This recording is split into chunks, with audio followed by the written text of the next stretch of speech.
जय Jagannath. Hello friends, आज ये वीडियो में +3 fourth semester history honours core paper 10 unit 4 selection long question आम दुईटी इंपोर्टेंट सिलेक्शन क्वेश्चन डिस्कसन करवा।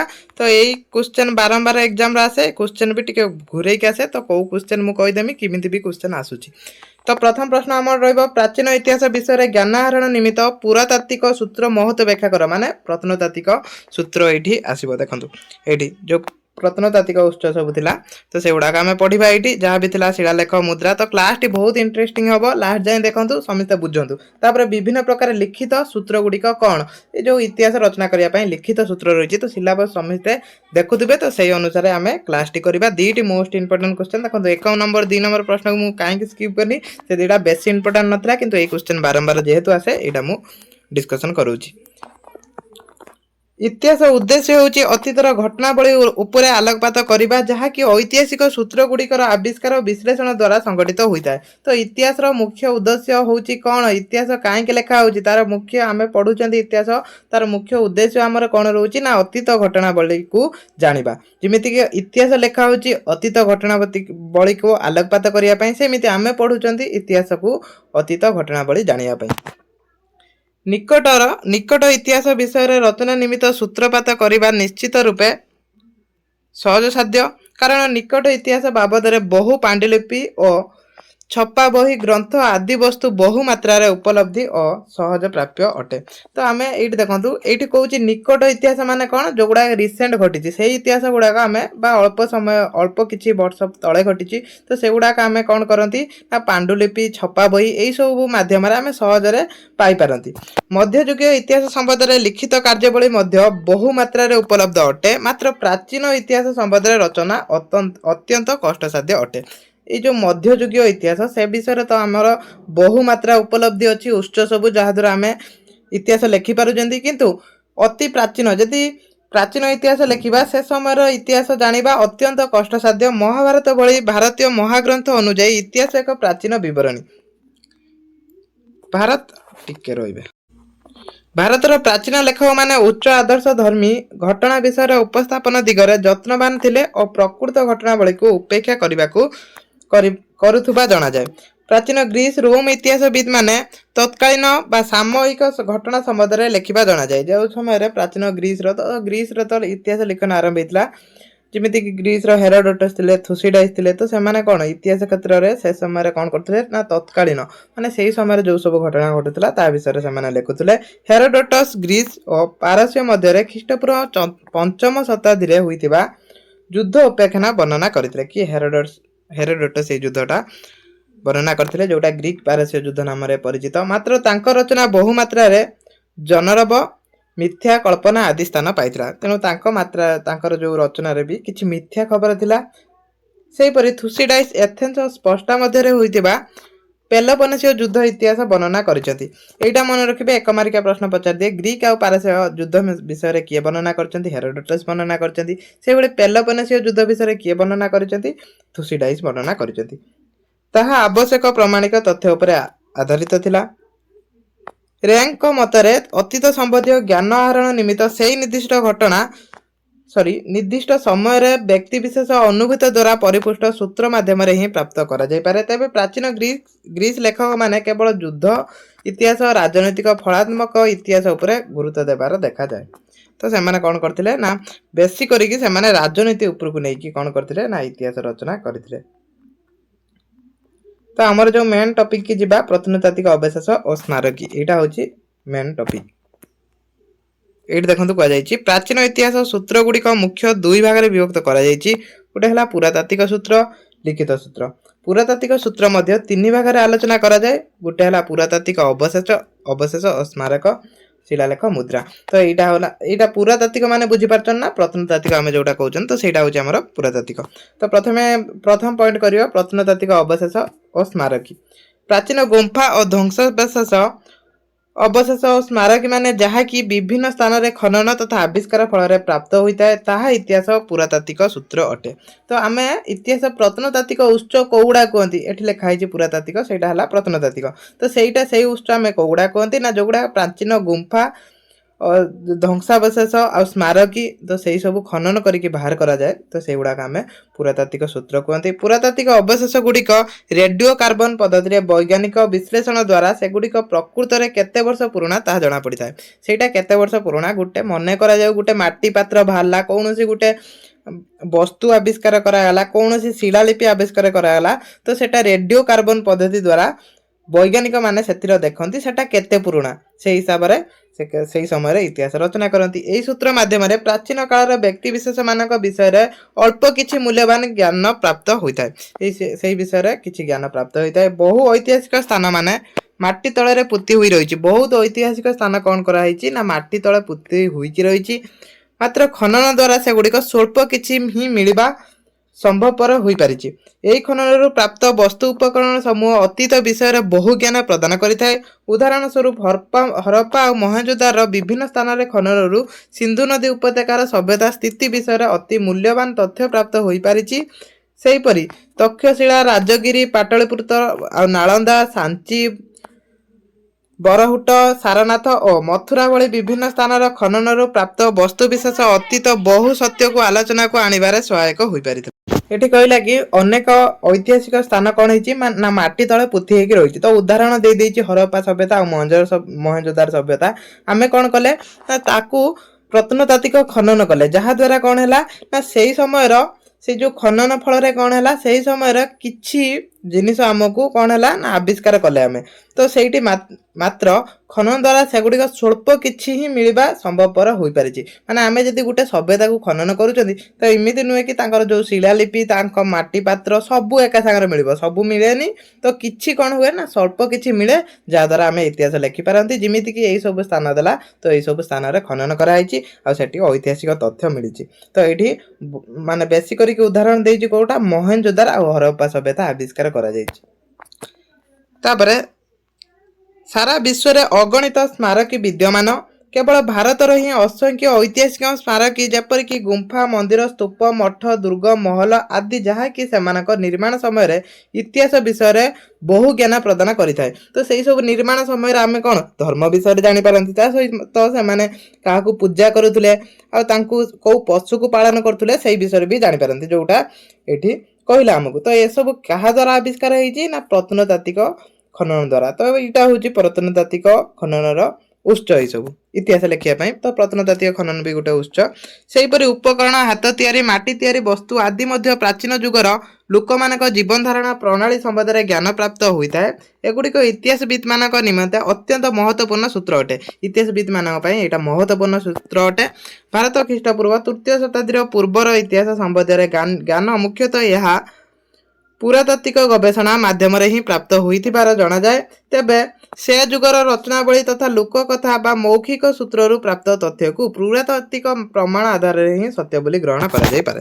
ତ ଏଇଠି ସେ କଥା କହିଛି ସେ ସମୟରେ ଯେଉଁ ହେଇଥିଲା, ଏଇଠି ପୁରାତାତ୍ତ୍ୱିକ ପ୍ରମାଣ ଯାହା ବି ଲେଖା ହେଇଛି ତ ସେଇଟା ଜାଣିବେ ଆପଣ ପ୍ରତ୍ନତାତ୍ତ୍ୱିକ ପ୍ରମାଣ। ତ ସେଇଭଳି କିଛି ନାହିଁ, ଆରାମସେ ଏଇଟା ପଢ଼ନ୍ତୁ। ତାପରେ ଆସିଲା ପ୍ରତ୍ନତାତ୍ତ୍ୱିକ ଖନନର ଆଉ ଗୋଟେ ଉପାଦାନ ରହିଛି ଶିଳାଲେଖ।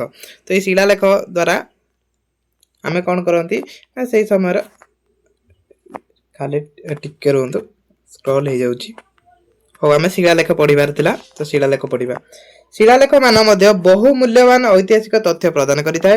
ଶିଳାଲେଖ ପାଠ୍ୟକୁ ଏପିଗ୍ରାଫି ବୋଲି କୁହାଯାଏ। ତ ଏଇ ଯେଉଁ ଶିଳାଲେଖ ପାଠ୍ୟକୁ ଡ୍ୟାସ୍ ବୋଲି କୁହାଯାଏ। 1 ମାର୍କିଆ ପ୍ରଶ୍ନ ଆସିବ, ତ ସେଇଠି ଲେଖିବେ ଏପିଗ୍ରାଫି ବୋଲି କୁହାଯାଏ। এই ଶିଳାଲେଖ ଗୁଡ଼ିକ ସାଧାରଣତଃ ପଥର, ସ୍ତମ୍ଭ, ପ୍ରସ୍ତର ଖଣ୍ଡ, ଶିଳାଫଳକ, ଅଟ୍ଟାଳିକା ମାନଙ୍କ କାନ୍ଥ ଓ ମନ୍ଦିରର କାନ୍ଥରେ ଦେଖିବାକୁ ମିଳିଥାଏ। ତ ଏଇ ଯେଉଁ ଶିଳାଲେଖ ସବୁ କେଉଁଠି ମିଳିଥାଏ, କେଉଁଠି ଦେଖିବା ପାଇଁ ମିଳିଥାଏ, ତ ଏଗୁଡ଼ାକ ପଡ଼େ 2 ମାର୍କିଆ 5 ମାର୍କିଆ। ତ ଏଇଟା ଲେଖିବେ ପଥର, ସ୍ତମ୍ଭ, ପ୍ରସ୍ତର ଖଣ୍ଡ, ଶିଳା ଫଳକ। ତ ଏଇସବୁ ଅଟ୍ଟାଳିକା, କାନ୍ଥ, ମନ୍ଦିର ଏସବୁର ଦେଖିବା ପାଇଁ ମିଳେ। ଏଗୁଡ଼ିକ ଧାତୁ ପ୍ଲେଟ୍ ବା ତମ୍ବା ପାତ୍ର ମାନଙ୍କରେ ମଧ୍ୟରେ ଦେଖିବାକୁ ମିଳିଥାଏ। ଏଗୁଡ଼ିକ ଇତିହାସର ବିଭିନ୍ନ ଶାସନ ବ୍ୟବସ୍ଥା, ଧର୍ମ ବିଶ୍ୱାସ, ଜନସାଧାରଣଙ୍କ ବୃହତ ନିଷ୍ପତ୍ତିମାନ ସମ୍ବନ୍ଧରେ ମଧ୍ୟ ତଥ୍ୟ ପ୍ରଦାନ କରିଥାଏ। ଏହିସବୁ ଶିଳାଲିପି ଦ୍ୱାରା କ'ଣ ହୁଏ ନା ସେହି ସମୟରେ ଆମେ ଶାସନ ବ୍ୟବସ୍ଥା ବିଷୟରେ ଜାଣିଥାନ୍ତି, ତାଙ୍କର ଧର୍ମ କ'ଣ ଅଛି ଜାଣନ୍ତି, ତା ସହିତ ତାଙ୍କର ସାମାଜିକ ଜୀବନ, ତ ସବୁ ବିଷୟରେ ଆମେ ବିବରଣୀ ଜାଣିଥାନ୍ତି। ତ ସେମାନେ ବି କ'ଣ ତାଙ୍କର ଗଳ୍ପ କ'ଣ ଥିଲା, ତାଙ୍କ ପାଠପଢ଼ା ବିଷୟରେ ବି ଆମେ ଏମିତି ବି ଜାଣିପାରିଥାନ୍ତି। ତାଙ୍କର କେଉଁ ଲେଟର ସେମାନେ ୟୁଜ୍ କରିଥିଲେ ସେ ବିଷୟରେ ବି ଆମେ ଜାଣନ୍ତି। ରାଜାମାନଙ୍କ ଉତ୍କର୍ଷ, ରାଜ୍ୟ ଜୟ ଆଦି ବିଷୟରେ ସେହି ରାଜାମାନଙ୍କ ଦରବାରରେ କବିମାନଙ୍କ ରଚନା ମଧ୍ୟ ଶିଳାଲେଖରୁ ପ୍ରାପ୍ତ ହୋଇଥାଏ, ଯେଉଁଥିରେ କେବେ ହେଲେ ରାଜାଙ୍କର କୌଣସି ଭୁଲ ବା ତ୍ରୁଟି ସ୍ଥାନ ନଥାଏ। ତ ସେସବୁ ବି ଲେଖା ହେଇଥାଏ। ସେ ସମୟରେ ଶାସକମାନେ ନିଜର ନିୟମ, ନୀତି, ଆଦର୍ଶ, ଜୀବନୀ ଇତ୍ୟାଦି ଶିଳା ପଥର ଦେହରେ ଲିପିବଦ୍ଧ କରିଥିଲେ ବା କରାଯାଉଥିଲା, ଯାହାଦ୍ୱାରା କି ସେଗୁଡ଼ିକ ବହୁତ ଯୁଗ ଧରି ସଂରକ୍ଷିତ ହୋଇ ରହିପାରିଛି। ତ ସେଇ ସବୁ ସେମାନେ ଶାସକମାନେ କ'ଣ କରୁଥିଲେ ନା କେମିତି ରାଜ୍ୟ ଶାସନ କରୁଥିଲେ, ତାଙ୍କର ନୀତି ଥିଲା କ'ଣ, ତାଙ୍କ ଆଦର୍ଶ ଥିଲା କ'ଣ, ତ ସେସବୁ ଲିପିବଦ୍ଧ କରିକି ଲେଖିଥିଲେ। କିପରି ସେମାନେ ଶାସନ କରୁଥିଲେ ସେ ବିଷୟରେ ବି ଆମେ ଜାଣିପାରନ୍ତି। ହାତୀ ଗୁମ୍ଫା, ରାଣୀ ଗୁମ୍ଫା ମାନ ଏହା ଏକ ଉଦାହରଣ। ସର୍ବପୁରାତନ ସଭ୍ୟତା ଭାବରେ ପରିଚିତ ହରପ୍ପା ପ୍ରାପ୍ତି ଶିଳାଲେଖ ଆଦିକୁ ଆଜି ପର୍ଯ୍ୟନ୍ତ କୌଣସି ପାଠକ ପଠନ କରିପାରିନାହାନ୍ତି। ତେବେ ସମ୍ରାଟ ଅଶୋକ ସମୟରେ ଶିଳାଲେଖ ଗୁଡ଼ିକ ବ୍ରାହ୍ମୀ ଲିପିର ପ୍ରକୃତ ନାମକ ଭାଷାରେ ଖୋଦିତ ହୋଇଥିଲା। ତ ସେମାନେ କୋଉ ଭାଷାରେ ଲେଖିଥିଲେ ସେଟା ଆମେ ଜାଣିପାରିବା କି? ଯେମିତି ଆମେ କ'ଣ ଓଡ଼ିଆରେ ଲେଖୁଛନ୍ତି, ଯଦି ଏଇଟା ଆମେରିକା ଲୋକ ଯେଉଁମାନେ ଇଂଲିଶ ପଢ଼ନ୍ତି ସେମାନେ ଓଡ଼ିଆ ପଢ଼ିପାରିବେ କି? ତ ସେଇଭଳିଆ କଥା, ଯେଉଁ ହରପ୍ପା ସମେତର ଯେଉଁ ଶିଳାଲେଖ ଥିଲା ତ ତାକୁ ଆମେ କ'ଣ ଏପର୍ଯ୍ୟନ୍ତ ବି ପଢ଼ି ପାରୁନାହାନ୍ତି। ତ ଏଠି ସେଇ କଥା ହିଁ କହିଛି। ଆଲାହାବାଦ ସ୍ତମ୍ଭରେ ସମୁଦ୍ରଗୁପ୍ତଙ୍କ ନୀତି ଓ ଏହିପରି ବହୁ ସ୍ଥାନରୁ ଶିଳାଲେଖମାନଙ୍କ ଦ୍ୱାରା ସାମୟିକ ଘଟଣାବଳୀ ବିଷୟରେ ତଥ୍ୟ ମିଳିଥାଏ। ତ ଏହିସବୁ ଯାଉଛି କାହାର ନା ଶିଳାଲେଖର ଯାଉଛି। ତ ସବୁ ତାପରେ ଆସିଲା ମୁଦ୍ରା। ମୁଦ୍ରା ବି ଗୋଟେ ପ୍ରତ୍ନତାତ୍ତ୍ୱିକ ଉପାଦାନର ଉତ୍ସ। ମୁଦ୍ରା ମଧ୍ୟ ଅନ୍ୟ ଏକ ପୁରାତାତ୍ତ୍ୱିକ ସୂତ୍ର ଭାବରେ ପରିଗଣିତ ହୋଇଥାଏ। ପ୍ରାଚୀନ ମୁଦ୍ରା ଗୁଡ଼ିକ ସାଧାରଣତଃ ସୁନା, ରୂପା, ତମ୍ବା, ଦସ୍ତାରେ ନିର୍ମିତ ହେଉଥିଲା। କୁଷାଣ ଯୁଗର ମୁଦ୍ରାମାନ ପୋଡ଼ା ମାଟିରେ ତିଆରି ହୋଇଥିବାର ମଧ୍ୟ ଦେଖିବାକୁ ମିଳେ। ଯେଉଁ କୁଷାଣ ଯୁଗର ମୁଦ୍ରାମାନ ଥିଲା ସେ କ'ଣ ହେଇଥିଲା ନା ପୋଡ଼ା ମାଟିରେ ନିର୍ମାଣ ହୋଇଥିବାର ଦେଖିବା ପାଇଁ ମିଳେ। କିଛି ମୁଦ୍ରାରେ ଦେବାଦେବୀ ଓ ରାଜାଙ୍କ ଚିତ୍ର ଦେଖିବାକୁ ମିଳେ, ଯେଉଁଥିରେ ସେ ସମୟରେ ଧର୍ମବିଶ୍ୱାସ, ପରମ୍ପରା ଆଦି ବିଷୟରେ ଜାଣିବାକୁ ମିଳେ। ସେ ମୁଦ୍ରାରେ କ'ଣ ହୁଏ ନା ଦେବାଦେବୀ ମୂର୍ତ୍ତି ବି ରହିଥାଏ, ଯାହାଦ୍ୱାରା ଆମେ ଜାଣିପାରନ୍ତି ସେମାନେ କେଉଁ ଦେବତାକୁ ପୂଜା କରନ୍ତି। ତା ସହିତ ତାଙ୍କ ରାଜ୍ୟ ଶାସନ ବିଷୟରେ ବି ଥାଏ। ତ ଏଭଳିଆ ବି କିଛି ଥାଏ। କିଛି ମୁଦ୍ରାରେ ମଧ୍ୟ ଶାସକମାନଙ୍କ ନାମ ଓ ଶାସନ କାଳ ମଧ୍ୟରେ ଥିବା ଦେଖାଯାଏ। ଅର୍ଥାତ୍ ଏହି ମୁଦ୍ରା ଗୁଡ଼ିକ ପ୍ରାଚୀନ ଅର୍ଥନୀତି, ରାଜନୀତି ଆଉ ଧର୍ମ ବିଶ୍ୱାସ ସମ୍ପର୍କରେ ସୂଚନା ଦିଏ। ତ ମୁଦ୍ରା କ'ଣ କରେ ଆମକୁ, ଟିକେ ରୁହନ୍ତୁ ଖାଲି ଏଇଠି ବାଜୁଛି,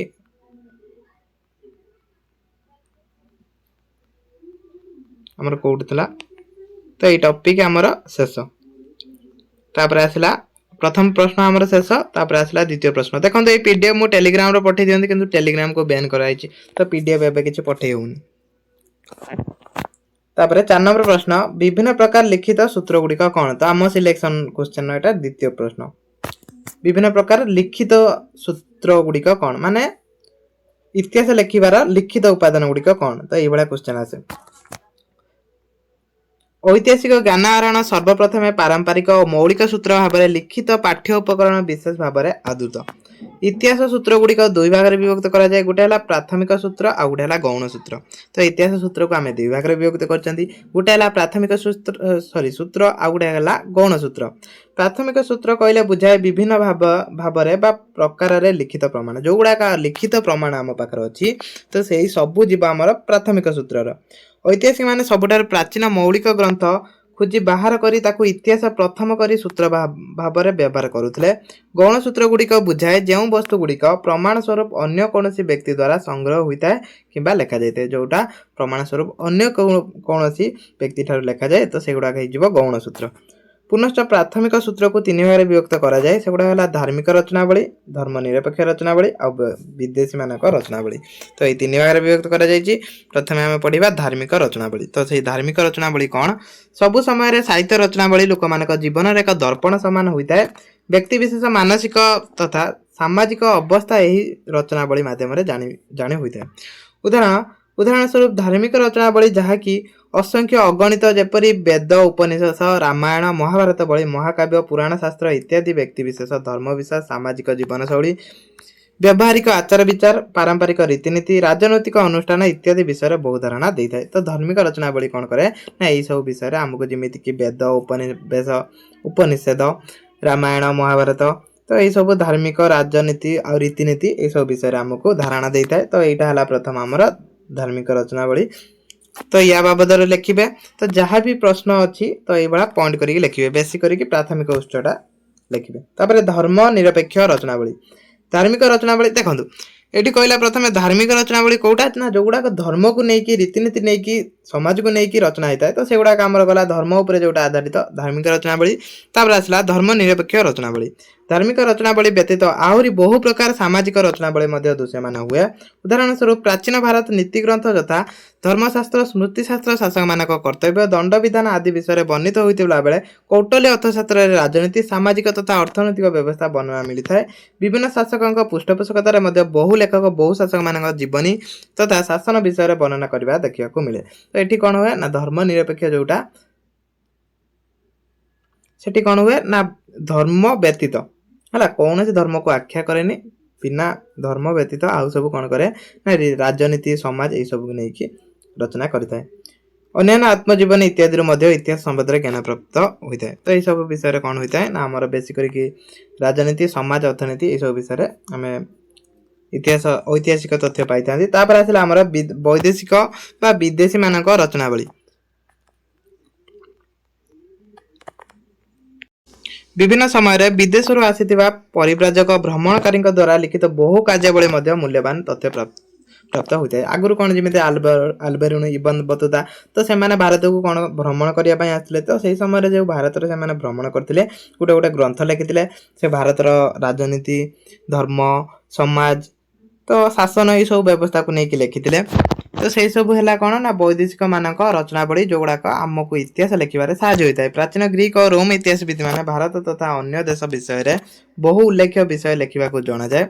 उदाहरण स्वरूप चंद्रगुप्त मौर्य ग्रीक मानक उपर विजय प्लिनी भारत तथा रोम मध्य वाणिज्य संपर्क उपाख्यान। तो यह आम वैदेशिक बरणी मध्यम जापर था।